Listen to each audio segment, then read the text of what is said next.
आज हम एक नया एक्सरसाइज स्टार्ट करने जा रहे हैं, एक नया चैप्टर स्टार्ट करने जा रहे हैं एक्चुअली में। इससे पहले हम लोगों ने third chapter linear equation in two variables cover कर लिया है। अब हम लोग स्टार्ट करने जा रहे हैं क्वाड्रेटिक इक्वेशन। क्वाड्रेटिक इक्वेशन में बेसिकली होता क्या है, कॉन्सेप्ट क्या है, ये पहला जो वीडियो है इस चैप्टर का, उसमें हम कॉन्सेप्ट कवर करेंगे और एक्सरसाइज 4.1 के क्वेश्चंस भी कवर करेंगे। तो चलिए स्टार्ट करते हैं, देर नहीं करेंगे। और जहाँ तक आपको मेरा कंटेंट समझ में भी आ रहा होगा, अगर आपको कोई भी प्रॉब्लम होता है तो आप मुझे कमेंट सेक्शन में रिप्लाई ज़रूर करिएगा। ओके, चलिए आगे बढ़ते हैं।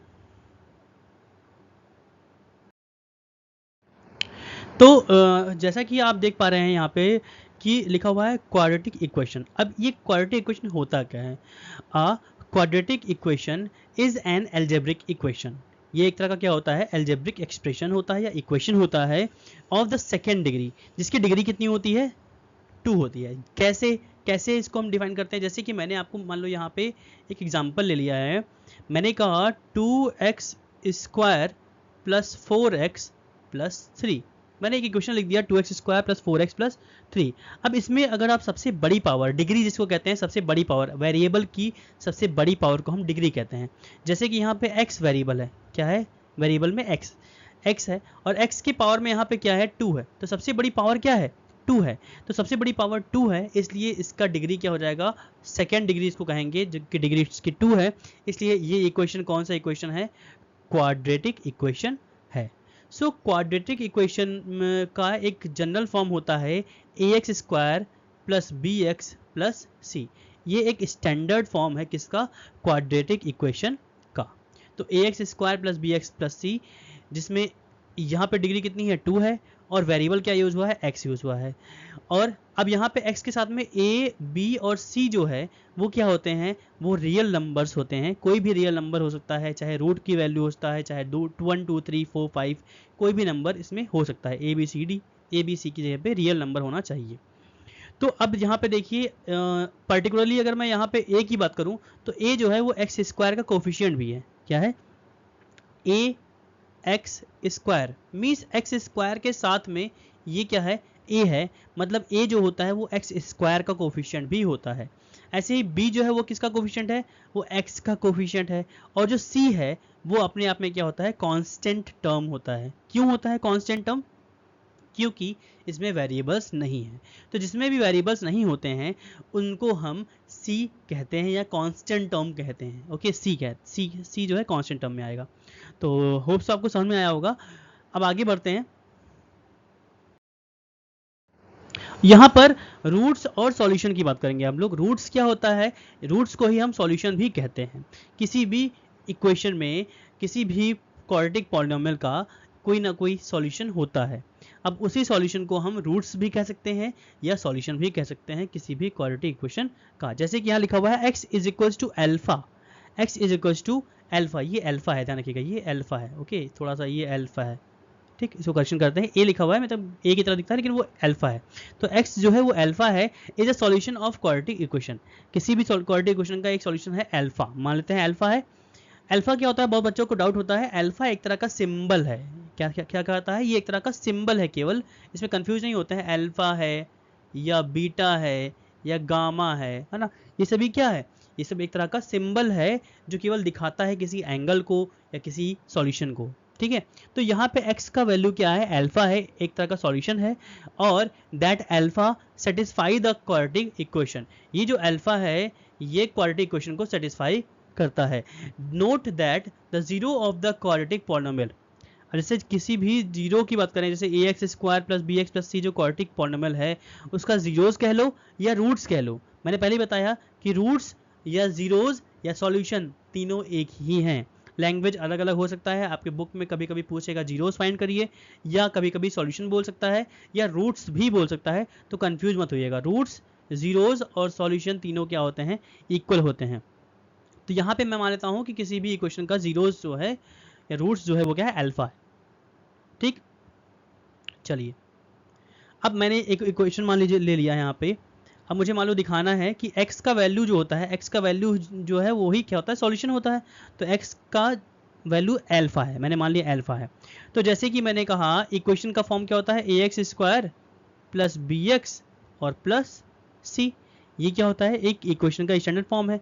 लेकिन मैंने अपने मन से एग्जांपल ले लिया, 2x² प्लस 3x माइनस 5, मान मैंने एक पॉलीनोमियल ले लिया है। अब इसका जीरोस क्या होगा, इसका रूट्स क्या होगा, निकालने के लिए हम इसका क्या करेंगे, मिड टर्म स्प्लिटिंग करेंगे। इसका मिड टर्म स्प्लिटिंग करेंगे तो हमको इसका सॉल्यूशन मिल जाएगा, जो कि अल्फा का वैल्यू होगा और बीटा का वैल्यू होगा। जैसे कि जैसे डिग्री कितनी है, 2 है, तो जितनी डिग्री होती है उतने ही उसके सॉल्यूशन होते हैं। यहाँ पे अल्फा मैंने मानना है और अल्फा और बीटा दो सॉल्यूशन आ सकते हैं, क्योंकि अलग अलग आते हैं इसलिए मैंने उनको अल्फा मान लिया और एक को बीटा मान लिया। तो एक्स का वैल्यू अल्फा भी पॉसिबल है और एक्स का वैल्यू बीटा भी पॉसिबल है। तो बेसिकली अल्फा और बीटा दो वैल्यूज होंगे, कोई भी नंबर उनके सॉल्यूशन हो सकते हैं। तो हम आगे बढ़ते हैं। यहाँ पर एक्सरसाइज सीधे स्टार्ट करते हैं। एक्सरसाइज में 4.1 दिया हुआ है, इसमें check whether the following are quadratic equation. आपको चेक करना है कि ये क्वाड्रेटिक इक्वेशन है या नहीं। आपको इसको चेक करना है कि क्वाड्रेटिक इक्वेशन है कि नहीं। जैसे कि पहला लिखा हुआ है x+1 to the whole square, x+1 to the whole square. Check कैसे करेंगे, देखिए सबसे पहले तो आपको x+1 to the whole square को क्या करना पड़ेगा, ओपन करना पड़ेगा और 2 को x-3 में इनटू करना पड़ेगा। Means without opening the bracket we can now justify that the given equation is a quadratic polynomial or not. So बिना ब्रैकेट को सॉल्व किए, बिना सॉल्यूशन को सॉल्व किए हम नहीं डिफाइन कर सकते हैं कि कोई भी गिवन पॉलिनोमियल क्वाड्रेटिक इक्वेशन है या नहीं। तो चलिए चेक करते हैं इसको।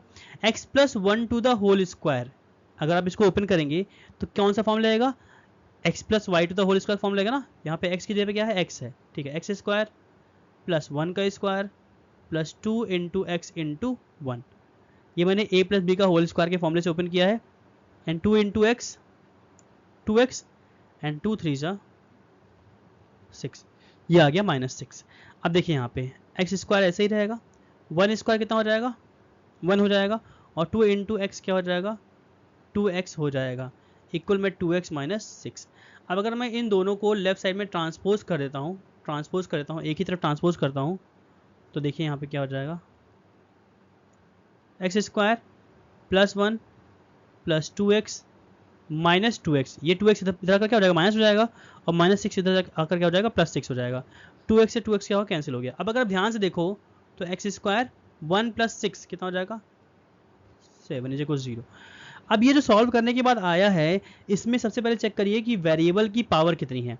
x की पावर कितनी है, 2 है, और मैंने पहले ही डिफाइन किया है कि अगर x की पावर में 2 होगा तो वो कौन सा पॉलिनोमियल होगा, उसको हम क्वाड्रेटिक पॉलिनोमियल कहेंगे। तो पहला सॉल्व करके मैं देखा कि ये क्वाड्रेटिक पॉलिनोमियल है। ओके, अब ध्यान से देखिएगा, आपको पूरा सॉल्व करने की जरूरत नहीं है। जैसे देखिए यहाँ पर एक्स स्क्वायर लिखा हुआ है ना, तो एक्स स्क्वायर लिखा हुआ है। अब लेफ्ट में एक बार सॉल्व करके देख लीजिए, 2 3 6, मतलब यहाँ पे आएगा 6 -6, और 2 इंटू एक्स क्या हो जाएगा, 2x। तो अगर मैं 2x को इधर भेजूंगा भी लेफ्ट में, अगर मैं ट्रांसपोज भी करता हूँ, इस 2x को मैं लेफ्ट में भेजता भी हूँ, तो 2x और 2x ऐड हो जाएगा, ओवरऑल एक्स स्क्वायर तो रहेगा ना। कुछ भी कर लो आप, एक्स स्क्वायर इसमें से कटेगा नहीं, इसलिए क्या हो जाएगा, ये आपका क्वाड्रेटिक पॉलिनोमियल है, क्योंकि इसमें एक्स स्क्वायर है। चलिए आगे बढ़ते हैं। यहाँ पे ध्यान से देखिएगा, इसको जब आप इन दोनों ब्रैकेट को ओपन करेंगे तो x इंटू एक्स यहाँ पे क्या हो जाएगा, एक्स स्क्वायर हो जाएगा ना, हो जाएगा। फिर आप इंटू करोगे x का 1 में, तो यहाँ पे क्या हो जाएगा, 1x हो जाएगा। फिर 2 का x में इंटू करेंगे तो क्या हो जाएगा, 2x हो जाएगा। फिर 2 का 1 में इंटू करोगे कितना आ जाएगा, 2 हो जाएगा। दो ब्रैकेट को सॉल्व करने का मेथड मैंने पहले भी डिफाइन किया है, इसको थोड़ा आप मेरे प्रीवियस क्लासेस में देखिएगा तो आपको समझ में आएगा। अब इसको इंटू करना है, इन x-1 और x+3 को इंटू करना है, तो x का x में इंटू एक्स स्क्वायर, x का 3 में इंटू 3x, अब -1 का x में इंटू -1x, और -1 का 3 में इंटू तो क्या हो जाएगा, -3 हो जाएगा। अब अगर मैं इसको सॉल्व करूंगा, एक्स स्क्वायर को अगर मैं इधर ट्रांसपोज करूंगा तो एक्स स्क्वायर क्या हो जाएगा, कट जाएगा। तो क्या अब इस पॉलिनोमियल में सिंप्लीफाई करने के बाद क्या आपको कहीं एक्स स्क्वायर मिला? तो जब एक्स स्क्वायर नहीं मिलेगा, चूंकि कट जाएगा सॉल्यूशन सॉल्व करने के बाद, तो इसलिए ये क्वाड्रेटिक पॉलिनोमियल नहीं है, क्वाड्रेटिक इक्वेशन नहीं है। आपको केवल सिंप्लीफाई करना है, और सिंप्लीफाई करने के बाद में देखना है कि क्या ये गिवन पॉलिनोमियल क्वाड्रेटिक इक्वेशन है या नहीं। ठीक है, होप सबको समझ में आया होगा। इसके और भी क्वेश्चंस आप ट्राई करिएगा, जैसे ये क्वाड्रेटिक पॉलिनोमियल नहीं है, ये भी नहीं है, यहाँ पर ये क्वाड्रेटिक पॉलिनोमियल है, ये वाला क्वाड्रेटिक पॉलिनोमियल नहीं, ये भी है, और यहाँ पर ये तो क्यूबिक हो जाएगा क्योंकि क्यूब बन जाएगा, इसलिए ये भी नहीं है, और यहाँ पर भी नहीं है।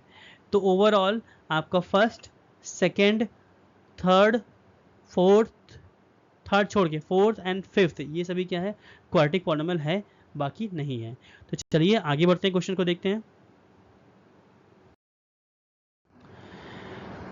अब अगला है वर्ड प्रॉब्लम है, represent the following situation in the form of quadratic equation.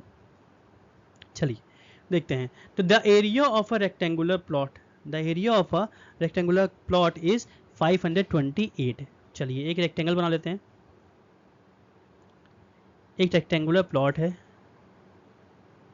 एक रेक्टेंगुलर प्लॉट है, इसका एरिया कितना दिया हुआ है 528 मीटर स्क्वायर। अब इसमें कंडीशन कुछ दिया हुआ है, हम कंडीशन के अकॉर्डिंग क्वेश्चन को सॉल्व करेंगे, देखिए कैसे लिखा हुआ। The length of the plot, the length of the plot is 1 more than twice its breath. जो लेंथ है वो ब्रेथ का ट्वाइस है। तो सबसे पहले लेट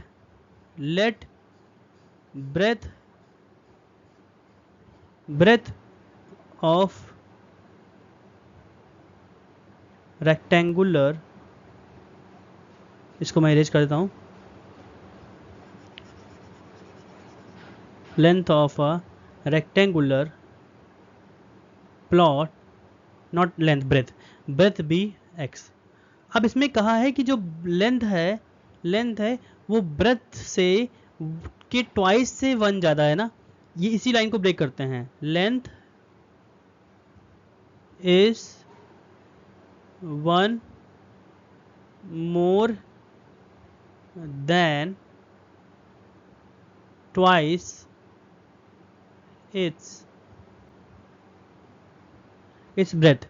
जो लेंथ है वो उसके ब्रेथ से ट्वाइस से 1 ज़्यादा है। तो कैसे करेंगे देखिए, तो लेंथ जो हो जाएगा L जो हो जाएगा वो 1 मोर है, तो ठीक है 1 मोर करने के लिए क्या करते हैं +1 करते हैं, लेकिन किससे 1 मोर, इसके ब्रेथ से जो कि मैंने x माना है इसके ट्वाइस से, इट मीन्स 2x से 1 ज़्यादा है, लेंथ जो है उसके 2x से 1 ज़्यादा है, तो ब्रेथ हो गया x, लेंथ हो गया 2x + 1। अब आपको एरिया दिया हुआ है 528, तो चलिए हमको पता है कि length into breadth is equal to क्या, एरिया, हाँ होता है area length into breadth rectangle का। तो लेंथ कितना है, लेंथ है 2x + 1, ठीक है लिख दिया। ब्रेथ हमने क्या माना था x, और एरिया कितना है 528 जो कि दिया हुआ है। ओके चलिए इंटू करते हैं, इस x का 2x में इंटू कर दो, कितना आ जाएगा 2x स्क्वायर। ओके इस x का 1 में इंटू करेंगे तो क्या आ जाएगा 1x, और इस 528 को हम माइनस में बुला लेंगे इधर लेफ्ट में, तो ये हो जाएगा हमारा एक क्वाड्रेटिक पॉलिनोमियल। अब इसका अगर मैं मिड टर्म स्प्लिटिंग करता हूँ तो हमको लेंथ और ब्रेथ मिल जाएगा। We need to find the length and breadth. Okay कैसे निकालेंगे देखिए, 528 का इस 528 का हम इस 2 में इंटू करेंगे, 528 का इस 2 में इंटू करते हैं, कितना आएगा 1056। ओके तो एक काम करते हैं, कहीं रफ में लेफ्ट में यहाँ पे मैं आपको लिख देता हूँ 1056, इस 528 का 2 में इंटू करने पर कितना आएगा 1056। अब बीच में क्या लिखा हुआ है यहाँ पे 1 है, माइनस करने पर चूंकि ये 528 क्या है माइनस है, तो 1 को माइनस करके ही लाना है, माइनस करने पर कितना आना चाहिए 1 आना चाहिए, और इंटू करने पर कितना आना चाहिए 1056, जो कि आया है इंटू करने पर इस 528 और 2 को इंटू करने पर जितना आया है उतना ही हमको इंटू करने पर आना चाहिए। तो ठीक है करते हैं, तो 528 का फैक्टर कर लेते हैं, 2 5 जा, 2 2 जा, 2 8 जा, अगेन 2 2 जा, 2 6 जा, 2 4 जा, 2 1 जा, 2 3 जा, 2 2 जा, 2 6 जा, 2 6 जा, ओके अगेन 2 33 जा। अब यहीं पे रुक जाइए, 33 आया, इन इसमें अगर 2 2 को मैं सबको इंटू कर दूँ तो 2 1 जा 2 2 जा 4, 2 जा 8, 2 जा 16, 2 जा 32, इट मीन्स 33 एंड 32 क्या है इसका फैक्टर है। तो अगर मैं इसको ब्रेक डाउन करूंगा तो 2x स्क्वायर और 1 को मैं लिख सकता हूँ 33 माइनस 32, क्योंकि 33 माइनस 32 क्या होता है, 1 होता है, और इंटू करने पर 1056 आता है। x ऐसे लिख दिया, 528 ऐसे लिख दिया। इसको सॉल्व करते हैं।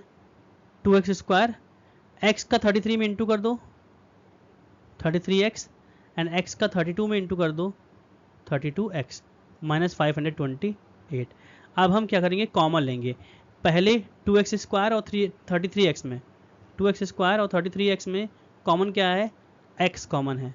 क्या बचेगा, पहले वाले में 2 बचा, और x स्क्वायर में से x कॉमन चला गया तो x बचा, प्लस 33x में से x बाहर गया तो कितना बचा, 33 बचा। Very good. अब हम लोग यहाँ पे कॉमन लेंगे -16, क्योंकि 16 2 जा 32 होता है, 16 2 जा 32 होता है, और जो पहले ब्रैकेट में 2x आया है वही हमको दूसरे ब्रैकेट में भी चाहिए। 2x प्लस 33 हमारे दूसरे ब्रैकेट में भी क्या हो जाएगा, 16 कॉमन लेने के बाद बच जाएगा। तो 2x प्लस 33 एक ब्रैकेट में, और दूसरे ब्रैकेट में x माइनस 16 ये दूसरे ब्रैकेट में। अब x माइनस 16 को 0 के इक्वल करेंगे, x आ गया 16। तो होप्स आपको x का वैल्यू समझ में आया होगा। x का वैल्यू कैसे आया, x जो था वो क्या था, x जो था हमारा ब्रेथ था, तो ये क्या आ गया है, ये है, ये ब्रेथ है। और लेंथ क्या है, लेंथ है 2x plus 1, it means 2 into 16 plus 1 कितना आएगा, 32 प्लस 1 मतलब 33 मीटर। 33 मीटर आपका लेंथ आ गया, और 16 मीटर क्या आ गया, ब्रेथ आ गया।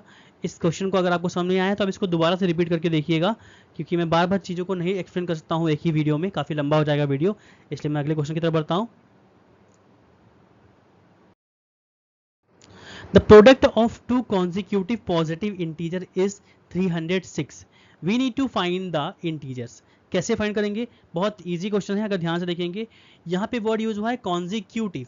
अभी कॉन्जिक्यूटिव क्या होता है, कॉन्जिक्यूटिव मीन्स होता है कॉन्टिन्यूअस नंबर। क्या होता है, कॉन्टिन्यूअस नंबर। तो पहले तो मान लेते हैं कि let first consecutive integer be x। मैंने मान लिया पहला नंबर क्या है, x है, तो अगला नंबर क्या होगा, x के बाद क्या आएगा। जैसे मैंने कहा एक इंटीजर मैंने ले लिया एग्जांपल के लिए 10 ले लिया है, तो 10 के बाद क्या आता है, 11 आता है। और वो 11 आता कैसे है, +1 करके आता है ना। मतलब अगर आपको एक इंटीजर 10 पता है तो 10 + 1 क्या हो जाएगा, अगला इंटीजर हो जाएगा। उसके अगला इंटीजर क्या हो जाएगा, 10 + 2 हो जाएगा। उसका अगला हो जाएगा 10 + 3। तो इस तरह से आप चाहो तो इंटीजर्स को निकाल सकते हो। तो कॉन्जिक्यूटिव इंटीजर निकालने के लिए आपको क्या क्या करना है, केवल 1 प्लस करना है। तो अगर मैंने पहला इंटीजर मान लिया x, तो सेकेंड इंटीजर क्या आ जाएगा, सेकेंड कॉन्जिक्यूटिव इंटीजर हो जाएगा x + 1, क्योंकि नेक्स्ट नंबर निकालने के लिए हमको +1 करना है। ठीक है, अब उसने कहा है कि द प्रोडक्ट, मतलब इन दोनों का प्रोडक्ट जो है, प्रोडक्ट ऑफ टू इंटीजर्स जो दिया है वो दिया हुआ 306। तो ठीक है, प्रोडक्ट करते हैं x का, x + 1 में अगर हम प्रोडक्ट करते हैं तो क्या आएगा, 306 आएगा। फिर से इंटू करेंगे x इंटू एक्स स्क्वायर, और x 1 जा x, और 306 को माइनस में बुला लो, ये हो जाएगा 306 = 0। अब देखिए इसका हम 3, यहाँ पे क्या है, यहाँ पे कोफिशिएंट 1 है ना, यहाँ पे भी 1 है, तो 306 का अगर मैं इस 1 में इंटू करूँगा, इस 1 में अगर मैं इंटू करूँगा तो क्या आएगा, 306 ही तो आएगा। इसका मतलब है इंटू करने पर 306 आना चाहिए, और माइनस करने पर ये जो बीच में 1 लिखा है 1 आना चाहिए। माइनस करने पर 1 और इंटू करने पर 306। तो फैक्टर करते हैं,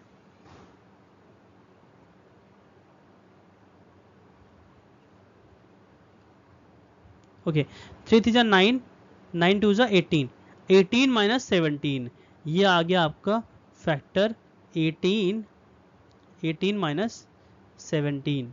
इसको मैं इरेज कर थोड़ा सा साफ लिख देता हूँ, प्लस 18 माइनस 17x माइनस 306 = 0। तो ये हो जाएगा 1x स्क्वायर, ब्रैकेट ओपन करेंगे तो 18 का x में इंटू होगा, और 17 का भी x में इंटू हो जाएगा, और 306 ऐसे ही कॉपी कर देंगे। अब अगर इन दोनों में मैं कॉमन लेता हूँ तो मुझे कॉमन दिख रहा है केवल x, तो यहाँ बच जाएगा 1x और प्लस 18 बच जाएगा। और इन दोनों में 17 कॉमन लेते हैं क्योंकि मुझे x बचाना है। x तभी बचेगा, आप चीटिंग कर सकते हो पहले वाले ब्रैकेट से। कॉमन क्या लेना है, बच्चों को डाउट बहुत ज़्यादा होता है कॉमन लेना क्या है। तो जैसे यहाँ पे 1x बचा ना, तो 1x बचने का मतलब है इसमें से 17 कॉमन आएगा तभी तो 1x बचेगा। तो मैंने 17 कॉमन ले लिया, तो x माइनस 18, x प्लस 18 क्या हो गया, बच गया, इक्वल में 0। तो एक ब्रैकेट में x प्लस 18 और दूसरे ब्रैकेट में x माइनस 17 इक्वल्स टू 0। अब x माइनस 17 को अगर मैं 0 के इक्वल करता हूँ तो x आ जाएगा कितना, 17 आ जाएगा। इसको भी आप x प्लस 18 को भी 0 के इक्वल कर सकते हो, तो x कितना आ जाएगा, माइनस 18 आ जाएगा। और माइनस 18 आपको लेने का कोई ज़रूरत नहीं है क्योंकि माइनस 18 क्या है, निगेटिव नंबर आएगा। तो पॉजिटिव से ही क्वेश्चन को सॉल्व करते हैं। तो आंसर आया 17, पहला नंबर आ गया 17। तो नेक्स्ट नंबर क्या रहेगा, नेक्स्ट नंबर आएगा 17 प्लस 1, आंसर क्या आएगा 18। ये दो नंबर आपके आंसर हैं। कॉन्जिक्यूटिव नंबर कौन कौन से हैं, पहला 17 और दूसरा 18, जिनका प्रोडक्ट कितना है 306। होप समझ में आया होगा आपको क्वेश्चन। अगला क्वेश्चन देखते हैं। Rohan's mother is 26 year older than him. Rohan की माँ जो है वो 26 ईयर ओल्डर है, मतलब बड़ी है रोहन से। तो ठीक है, जैसे मैं कराता हूँ वैसे करूँगा। एक तरफ लिखता हूँ रोहन और एक तरफ उसकी मम्मी, रोहन्स मदर। तो रोहन की मम्मी मतलब अगर रोहन x ईयर का है तो रोहन की मम्मी x प्लस 26 ईयर की होंगी, क्योंकि रोहन की मम्मी रोहन से 26 ईयर बड़ी हैं। तो अगर रोहन का एज पता चल जाएगा तो उसमें हम 26 ईयर ऐड कर देंगे तो हमको रोहन की मम्मी का एज भी मिल जाएगा। ओके, ये क्या है, कौन सा एज है, प्रेजेंट एज है, प्रेजेंट एज। ओके, अब आगे बढ़ते हैं। The product of their edges 3 year from now. तो ठीक है, 3 ईयर फ्रॉम नाउ मतलब 3 ईयर फ्रॉम नाउ हमको आज निकालना है एज। 3 साल बाद रोहन कितने साल का हो जाएगा। मैंने एज का क्वेश्चन करवाया है इससे पहले क्वेश्चन में, मैंने कहा था कि जब भी बाद का एज निकालना होता है तो मुझे प्लस करना पड़ता है और पहले का एज निकालने के लिए माइनस करते हैं। तो 3 ईयर फ्रॉम नाउ बोला है मतलब हमको 3 ऐड करना पड़ेगा। ठीक है, मैंने ऐड कर दिया। तो रोहन की माँ भी तो 26 में 3 ऐड हो जाएगा, इट मीन्स x प्लस 29। ये आ जाएगा 3 साल बाद एज रोहन की मम्मी का, और ये है 3 साल बाद का एज रोहन का। इन दोनों की एज का प्रोडक्ट कितना दिया हुआ है 360, मैंने इंटू कर दिया। x इंटू एक्स कितना हो जाएगा, एक्स स्क्वायर। x का 29 में इंटू करेंगे 29x, 3 का x में इंटू करेंगे 3x, और 3 का 29 में इंटू करेंगे तो कितना आ जाएगा 87। और इस 360 को मैं माइनस में बुला ले रहा हूँ। ठीक है, सॉल्व करते हैं। X square 29x and 3x that is 32x plus 87, और 87 और 360 को माइनस करते हैं। 360 में से अगर मैंने 87 को माइनस किया तो कितना जाएगा 10 माइनस 7 दैट इज़ 3, ये हो जाएगा 5, 15 माइनस 8 हो जाएगा इधर 7, और 2 यहाँ पे बच जाएगा माइनस 273। ओके, नाउ अब इसको मैं सॉल्व करता हूँ। अगेन मिड टर्म स्प्लिटिंग करेंगे, 273 का फैक्टर करते हैं, देखते हैं क्या आता है। क्योंकि माइनस करने पर 32 आना चाहिए, बीच में 32 है ना, तो माइनस करने पर 32 आना चाहिए और इंटू करने पर 273। तो 3 9 सा एंड 3 1 सा, अगेन 7 7 1 जा 7 3 जा 13, 7 3 जा 21, माइनस करने पर 32 आना चाहिए। तो ठीक है, 13 3 जा 39, 39 माइनस 7, 13 3 जा 39 माइनस 7, इसका आ गया फैक्टर 39 में से अगर आप 7 को माइनस करते हैं तो 32 आता है, और 39 इंटू 7 जो होता है 273 भी होता है। ठीक है, ब्रैकेट ओपन करते हैं, 39x minus 7x minus 273 equal 0। इन दोनों में क्या कॉमन है, x कॉमन लेते हैं तो x प्लस 39 बचा। इन दोनों में माइनस 7 कॉमन लेते हैं तो x प्लस 39 बचा। चलिए, दो ब्रैकेट बन गया, एक ब्रैकेट में x प्लस 39 और एक ब्रैकेट में x माइनस 7। अब मैंने फिर से बोला एज का क्वेश्चन है तो एज नेगेटिव में नहीं होगा, इसलिए इसको ब्रैकेट के इक्वल कर, जीरो के इक्वल करने की जरूरत नहीं है। x माइनस 7 को मैं जीरो के इक्वल करता हूँ तो x आ जाएगा 7 ईयर्स। और x था कौन? x था रोहन। ये आ गया रोहन का एज। उसकी मम्मी की कितने साल की होगी? रोहन्स मदर जो है वो x प्लस 26 है ना, तो ठीक है x प्लस 26 मतलब x है 7, 7 प्लस 26 ऐड करेंगे कितना आ जाएगा? 33 ईयर्स। 33 ईयर्स आ गई उसकी मम्मी का एज। ये एज है उसकी मम्मी का। तो होप्स आपको समझ में आया होगा। आगे बढ़ते हैं। अगला क्वेश्चन है, a train travels a distance of 480 kilometres at a uniform speed. Train का क्वेश्चन है, ध्यान से देखिएगा। If the speed had been 8 kilometre per hour less than it would take 3 hour more to cover the same distance. We need to find the speed of the train. कैसे करेंगे? ध्यान से देखिएगा, क्वेश्चन बहुत अच्छा है और ये एग्जाम पॉइंट ऑफ व्यू से बहुत इंपॉर्टेंट क्वेश्चन है। ओके, चलिए देखते हैं। चलिए सबसे पहले क्या क्या दिया हुआ है इसमें? इसमें लिखा हुआ है डिस्टेंस, तो ठीक है लिख देते हैं।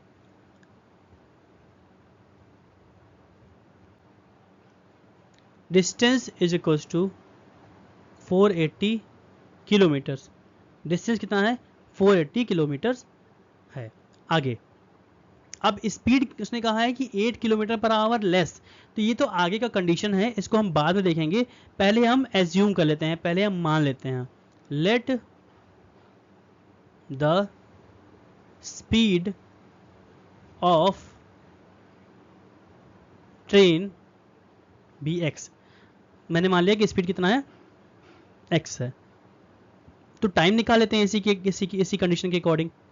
सो time is equal to what? Distance upon speed. इसका मतलब है डिस्टेंस कितना है? 480 अपॉन में स्पीड है x। तो ये आ जाएगा आपका टाइम डिस्टेंस अपॉन स्पीड के अकॉर्डिंग। अब ये आ गया। हम लोग केस फर्स्ट देखते हैं और सॉल्व करते हैं। क्वेश्चन में आगे पढ़ते हैं। Case first. केस फर्स्ट में कह रहा है if the speed had been 8 kilometre per hour less, तो ठीक है स्पीड को लेस कर देते हैं। केस फर्स्ट में न्यू स्पीड जो हो जाएगा, न्यू स्पीड जो है पहले x था, अब 8 किलोमीटर पर आवर क्या हो गया? कम हो गया। 8 किलोमीटर पर आवर स्पीड कम हो गया है, तो पहले x था, 8 कम हो गया तो मैंने 8 माइनस कर दिया। ठीक है, अब नया टाइम निकाल लेते हैं, इसी के अकॉर्डिंग न्यू टाइम निकाल लेते हैं। न्यू टाइम जो हो जाएगा फिर से डिस्टेंस अपॉन स्पीड। अब मुझे बताइए डिस्टेंस तो 480 ही रहेगा, डिस्टेंस नहीं कम होने वाला है, लेकिन जो टाइम है, जो स्पीड है वो मैंने चेंज कर दिया, इसलिए अब नया टाइम आएगा।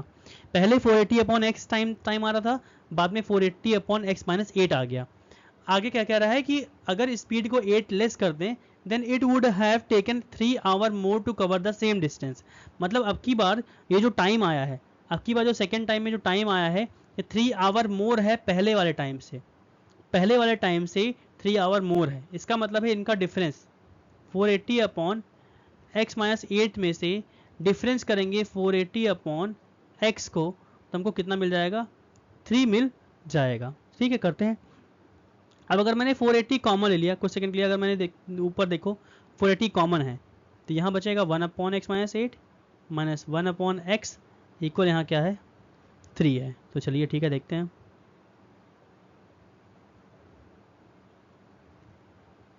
चलिए 480 ऐसे रहने देते हैं, और अगर मैं यहाँ डिनोमिनेटर इक्वल करूँगा तो डिनोमिनेटर इक्वल करने के लिए क्रॉस इंटू कर दीजिए। ठीक है, x का इंटू 1 में तो x, और माइनस x माइनस 8 का इंटू 1 में तो x माइनस 8, और अपॉन में x माइनस 8 का x में इंटू करेंगे, और इक्वल में क्या है? 3 है। चलिए 480 ब्रैकेट ओपन करते हैं, x minus x plus 8 upon x into x x square और माइनस 8x इक्वल कितना आ गया? 3 आ गया। अब इसको ऐसे x से x क्या हो जाएगा? कट जाएगा। अब 8 से इंटू कर दीजिए, 8 इसे इरेज करता हूँ, चाहिए